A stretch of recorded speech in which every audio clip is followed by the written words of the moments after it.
यार, why does everyone keep talking about the future? इतना डरते क्यों है लोग फ्यूचर से? टीचर ने बोला मैथ्स नहीं पढ़ोगे तो फ्यूचर कैसे बनाओगे? फ्रेंड्स कहते हैं हाइट शॉट मतलब नो फ्यूचर. फ्यूचर हाइट देख के आता है क्या? Anyway, I decided I right with my left but I will be a right handed batsman. सबने बोला लेफ्टी है लेफ्टी रहे, फ्यूचर मत बिगाड़. पण मला हाच स्टान्स आवडतो.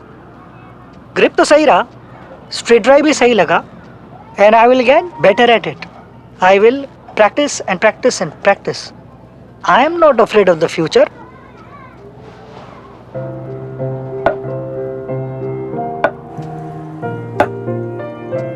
Don't fear the future. Prepare for it. With a range of life insurance plans from AGS Federal Life Insurance. When I do a SWOT analysis of the Gujarat Titans, one has to say that it's a side with a lot of potential, maybe a couple of areas where things could have been a tad better, but in a T20 format, such things can be made up by individual brilliance. What is the strength? The strength is a certain Hardik Pandya if he is bowling as well, and that's what we know that he has done at the NCA.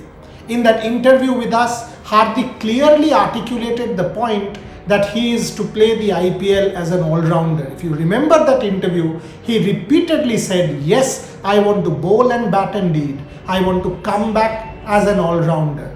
He's going to bowl up, seam up. How many overs we don't know yet, but we expect Hardik, the seam-up bowler, to be there. Secondly, you always have a Rashid Khan to fall back on when you are bowling, and alongside Rashid Khan you have a Mohammad Shami, you have a Lockie Ferguson. Clearly that pace arsenal is good when you add a Yash Dayal who is also bowling at 140 kilometers an hour. He bowled at the NCA Hardik Pandya during his fitness test, so remember that. Remember that and then put this whole bowling unit in context. You have an Ashish Nehra as coach, and you have a Yash Dayal who's a left arm. You have a Lockie Ferguson who will bowl 150. You have a Mohammad Shami who has all the skill and the guile in the world. And then you obviously have a Hardik Pandya to bowl seam-up. It's a good team. When you look at spin, you have the king in Rashid Khan, right? So the bowling is well and truly taken care of as far as the Gujarat Titans go. Now come to the all-round ability. Again, it comes back to Hardik. To a degree, it comes back to Rashid. But what is interesting as far as I am concerned is they have got a Matthew Wade. They have got a Rahmanullah Gurbaz. So people who are multi-dimensional cricketers, Gurbaz can start at the top.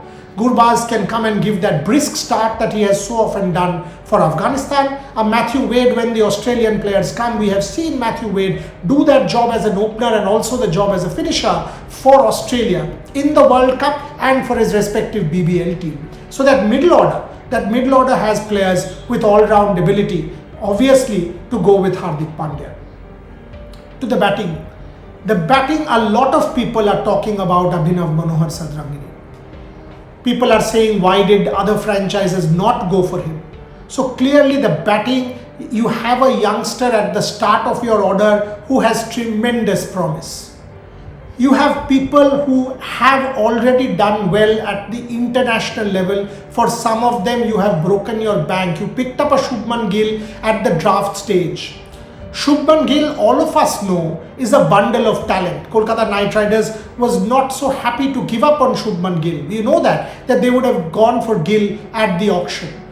At the retention stage or the draft stage, that was a big pick. That was a big pick as far as the Gujarat Titans go. So if you see that batting order, it's not a bad batting order by any stretch of imagination. Even the coaching staff, now when I focus on the think tank, it has a combination that has worked magic for India in the 2011 World Cup. Gary Kirsten and Ashish Nehra.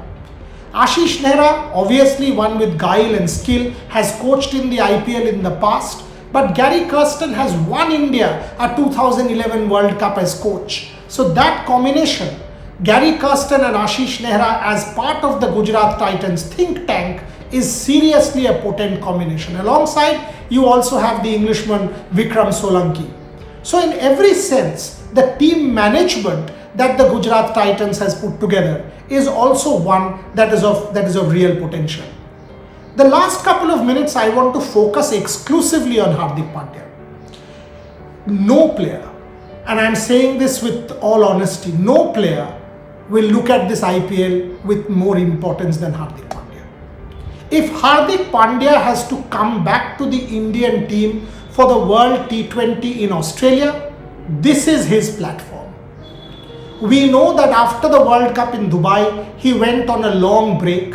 He did not make himself available for domestic cricket, nor did he make himself available for India's international cricket.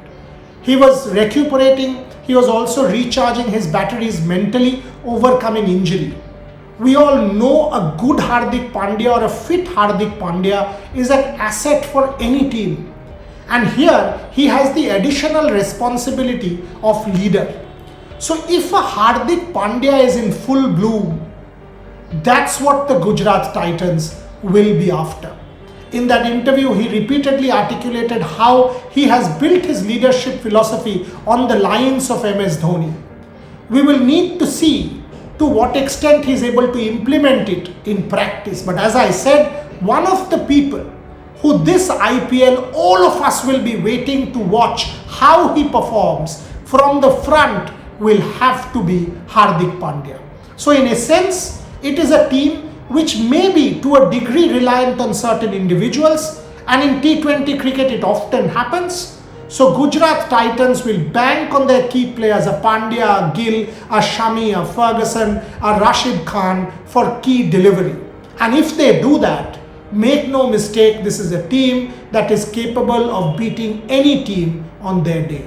So all the very best to the Gujarat Titans.